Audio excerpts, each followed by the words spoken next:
Hello, my soccer universe. Euro 2020 also has its dream final. However, it's not quite the same as for the Copa America, but it's a very interesting final between arguably the two most football mad nations in Europe.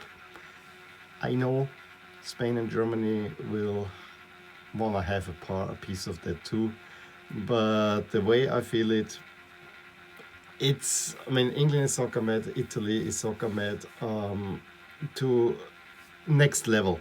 That where yeah, whatever. It has been in many ways the divide of my being as a soccer fan here in Austria, where the one chunk is more on the Italy side, one chunk is more on the England side. The bigger chunk is more on the England side. I gotta say, I've always been on the Italy side. However, I'm wearing England today because they won it. And yeah, first final since '66.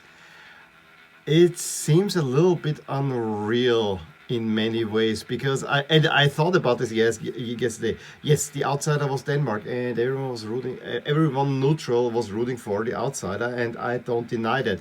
However, I was very well aware that even if England will make the final, I will not be unhappy because of the fact they never were in a final, at least in my lifetime. And those ghosts of '66. I think most don't want to hear it anymore, especially players not to be always reminded. So that is great. I've consistently been saying that given their talent and whatever, and the way the England was set up until recently, making a quarterfinal, education, semifinal, I think was on par with where I thought England was as a footballing nation. And then sometimes you kind of get spilled into a final, which happened now. I actually think that this current generation of England players, though, is one that should reach. I think it is also performing on par.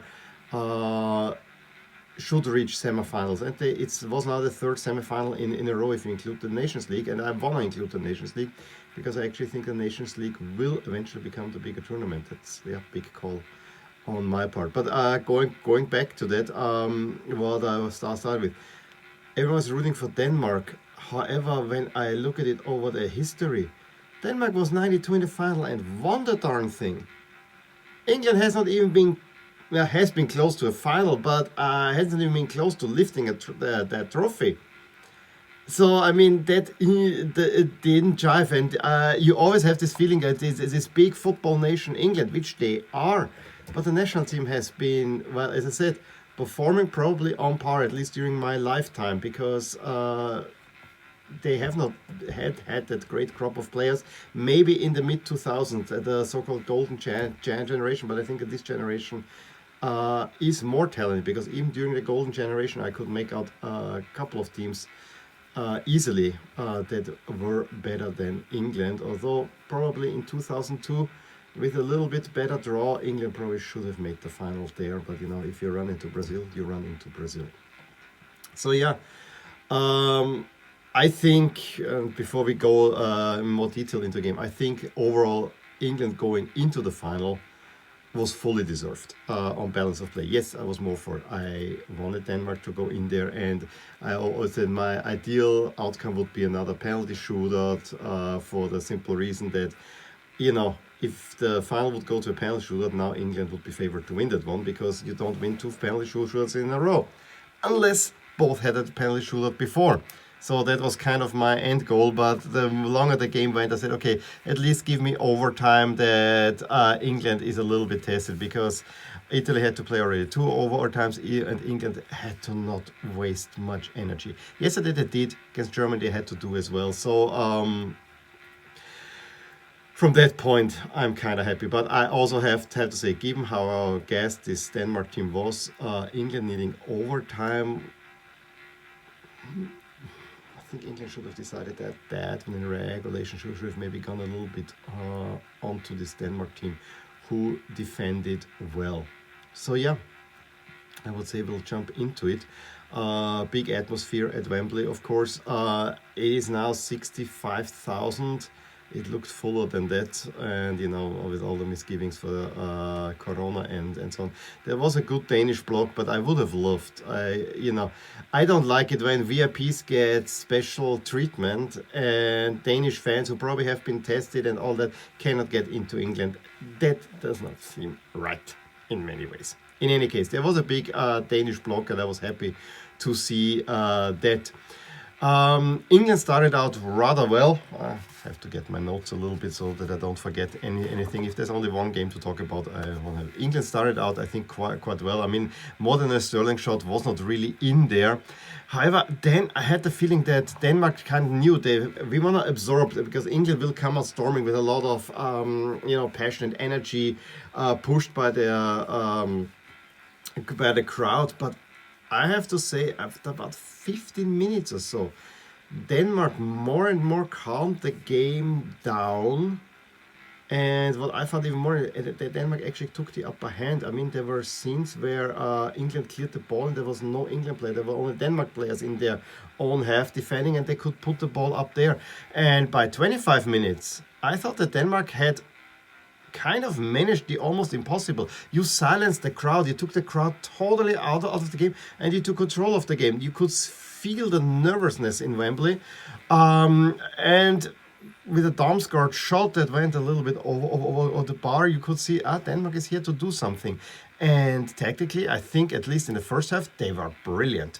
And then this free kick sequence where first I think a free kick that was kind of almost to Sands, it was going to Vestergaard, but Denmark really pulling an England trick. You remember the World Cup when England was lining up like in a nice queue and then spreading out? Denmark frequently crowded either the box with all players in there, or in this case, right where the target is, Vestergaard was there. They crowd together, which is really hard to defend, and then they spread out, and Vestergaard is pulled back for an even better free kick.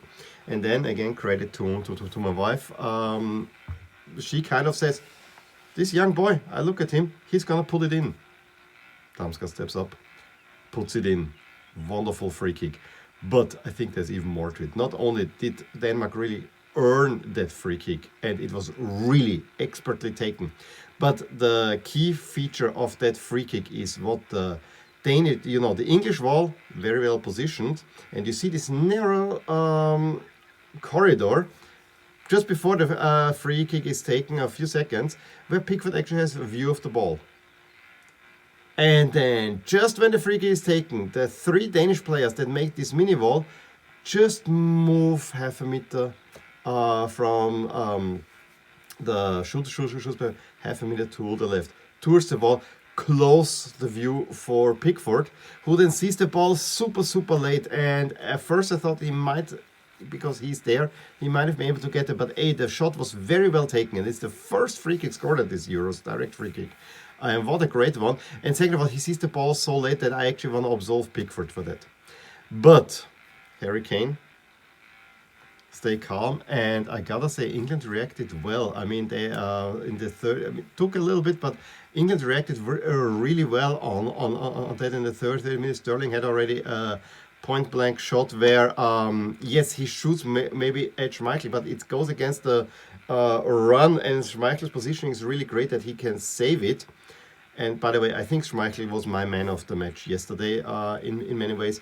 And then Kane plays a ball into Saka, comes across. Schmeichel needs to kind of close the corner. And Sterling is running, and Kjær wants to save it, and puts another own goal. This, to me, was a forced own goal. This actually should not. I would even go so far to say, actually, the credit for that one should be shared between Kjær and Sterling, because if Kjær doesn't go there, Sterling puts it into the empty net. So for me, forced own goal, I would actually really, because 11th own goal, it sounds horrible, but the way we judge own goals is very nitpicky right now, and I think we need to make a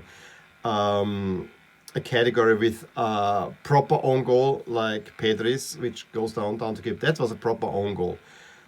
This, where you want to clear, and just because there's someone behind it, there's a lot of pressure. This, for me, is a forced own goal, which should be in a separate category by itself.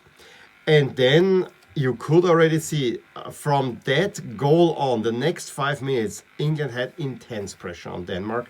And I was telling to my wife, oops, some Denmark needs to get into the break. They cannot withstand the pressure because they look already tired and need to gain some momentum again. We knew already that Denmark will be tired going in there.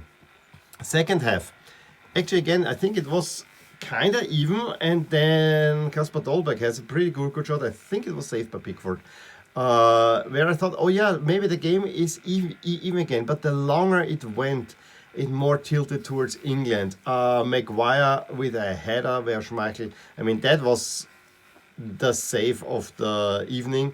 How he gets there, because I think everyone thought this is going in. This was a great header by Maguire. It did not. And then it is so, because hindsight is in many ways 2020. Kasper Hjulmann's decision in 67th minute, he knew he needed to bring on fresh legs, absolutely, and I felt that Damsgaard, especially Damsgaard, was not as in the game anymore. So it takes Damsgaard and Dolberg off, the two players who had the most danger for the England goal. And Paulsen and Nørgaard come on, or together with Vasper Striga Lasma. I think that was less of a problem.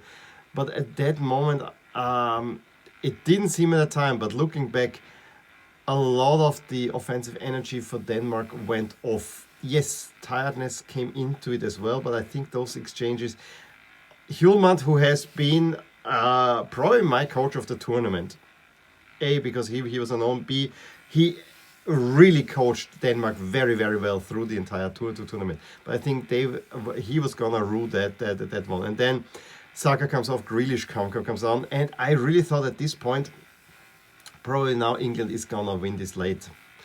What calls for a penalty? I think that Kane actually goes.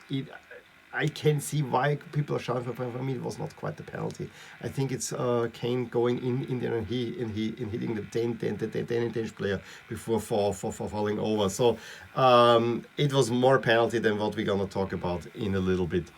Denmark can hold on though, and it goes to extra time, which then for me, and I think for most of Denmark, this was kind of the goal. I mean, if we can go out of this with just extra time, that will be fine. But I have to say, at that point, I actually thought of already, England is it's only a matter of time. Will England be able to break it down and get to the final in regulation, or I think then we were hoping for penalties at this point. I think that was the end goal. And I even think, despite Kasper Schmeichel playing in many ways, I don't want to say out of his mind, but having, I think, the best goalkeeping performance of the tournament, I have to say I would still not have trusted Denmark to win it, because if you're tired, you're more likely to shoot badly. And the England players seemed fresher because, yes, say about Southgate and the style of play that he has, what you want. And I can agree with that.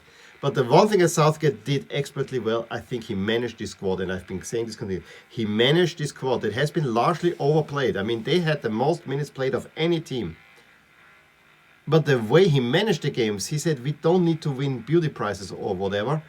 We just need to get the results, and we need to, play a little bit here, a little bit there, but don't exert yourselves. And I think this will pay dividends for England big time.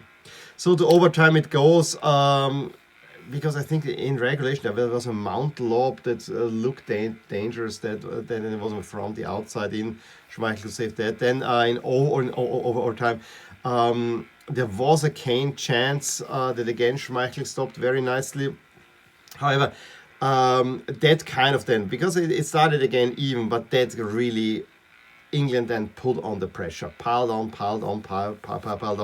and the goal was about to come. That it came then through a rather soft penalty, and I saw today the scene 2 or 3 times again. I can see how Makkeli, who has been a good referee, and I thought after I saw Brüch yesterday, the other semi-final, I thought, The final, Makkeli, or for some reason, Rapalini from Argentina will do it.